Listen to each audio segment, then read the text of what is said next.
ToddYoungONLINE presents Young Tales. Tales for the young and the young at heart. Today's story: Bulfinch's mythology, the Mabinogion, Kilwich and Olwen. Now, before Camelot was raised in stone, and before Merlin's song echoed through the forest of Brocéliande, there lived in the green valleys of Wales a youth named Kilwich, son of Killiad, son of Prince Camelot. He was born of prayers long asked for by his mother Goliadid, who, when she was laying dying, said to her husband, "Take no wife until a briar with two blossoms grows upon my grave." And this the king swore. Yet in time the promise was forgotten. A briar sprang upon the grave, and the king, seeing it, sought another wife, a cold woman, the sister of a giant named Yspaddaden Penkawr. And from that hour sorrow crept into the household of Killiad. One day, as Kilwich grew tall and fair, his stepmother looked upon him with envy and said, "It were well for thee to have a wife, boy." "I am not yet of the age to wed," said Kilwich.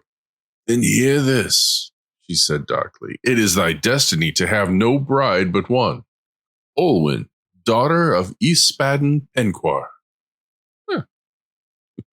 At the sound of that name, the strange fire filled Kilwich's heart. Though he had never seen her, the thought of Olwen set his blood aflame. When his father saw his son's face grown pale, he asked, "What aileth thee, son?" "My stepmother has named the maiden who is my fate," said Kilwich.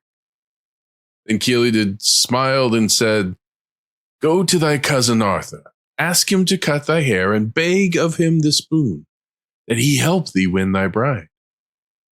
So Kilwich rode forth upon a steed dappled gray, swift as a swallow, bearing a golden sword and spears tipped with silver.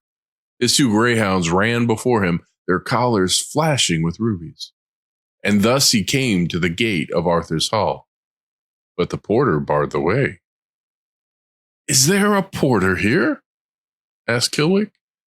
"There is," said Galiud the porter, "but none may enter Arthur's hall save a king's son or a craftsman bringing his trade.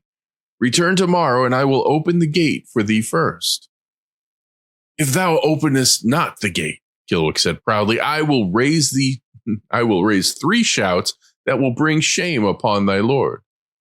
So the porter went to Arthur and said, "Half my life has passed, and I have seen many kings, yet never one so noble as the man at the gate."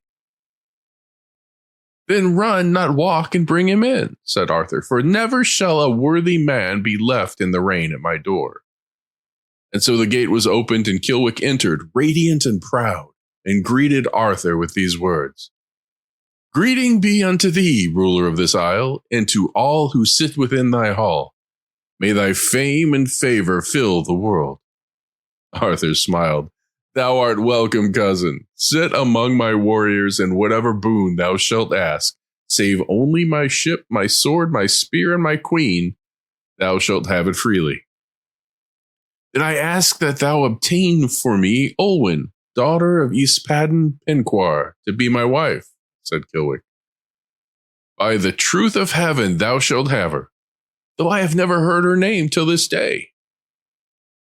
Then Arthur called his mightiest companions to aid Kilwich: Case, the swift of tongue; Bedwyr, the one-handed, whose single arm struck like 3; Gawain, who never turned home without victory; Gorir Gwalstat, who knew the tongues of all the beasts and the birds; Minu, the magician, who could weave illusions over whole armies; and Kindilig, the unfailing guide.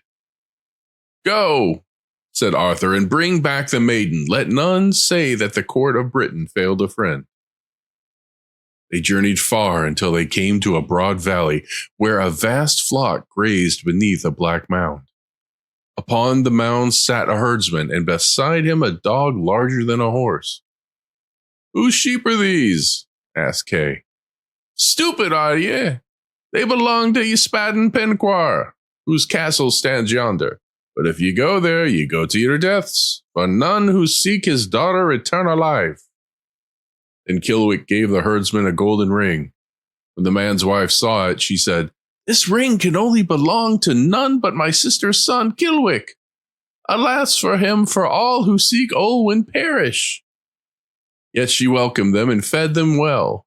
When they told her their quest, she said, "Olwen comes each Saturday to wash her hair and leaves her rings in the bowl.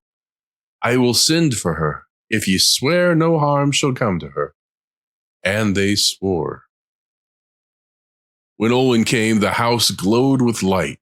Her robe of flame-colored silk, her hair shone like the broom's yellow bloom, her skin whiter than sea foam, and wherever her foot touched the earth, 4 white trefoils sprang up.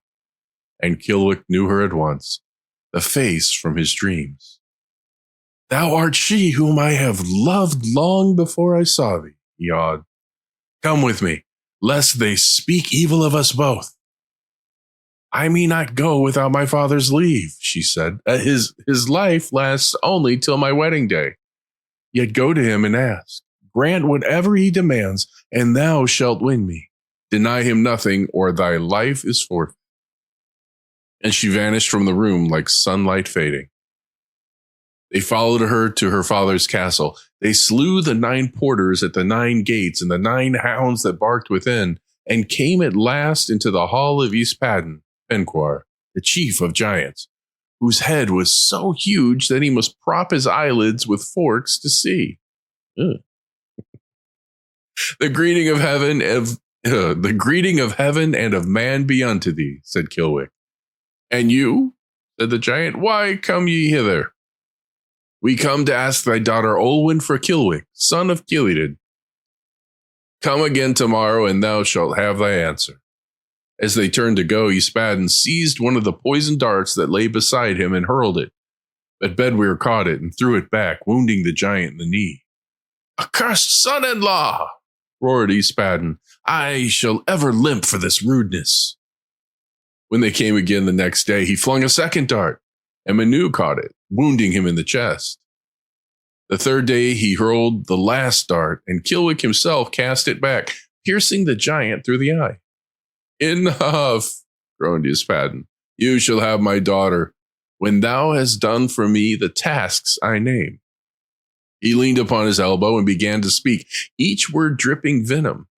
Bring me the flax that was sown before her birth to weave her wedding veil. Bring me the harp of Tirtu that plays of itself when willed. Bring me Mabinogion, son of Modron, taken from his mother when 3 nights old. Bring me the 2 cubs of the wolf Gast Rimley to guard my hall, and the leash to bind them, made from the beard of Dillis the robber, and plucked yet while he lives. Bring me too the sword of Gwynach the giant, whose blade none may take by force. Then Yspaddaden leaned back trembling. Do these things, and Olwen shall be thine. Arthur, my kinsman, shall win all of these for me, said Kilwich grimly, and thou shalt lose thy life.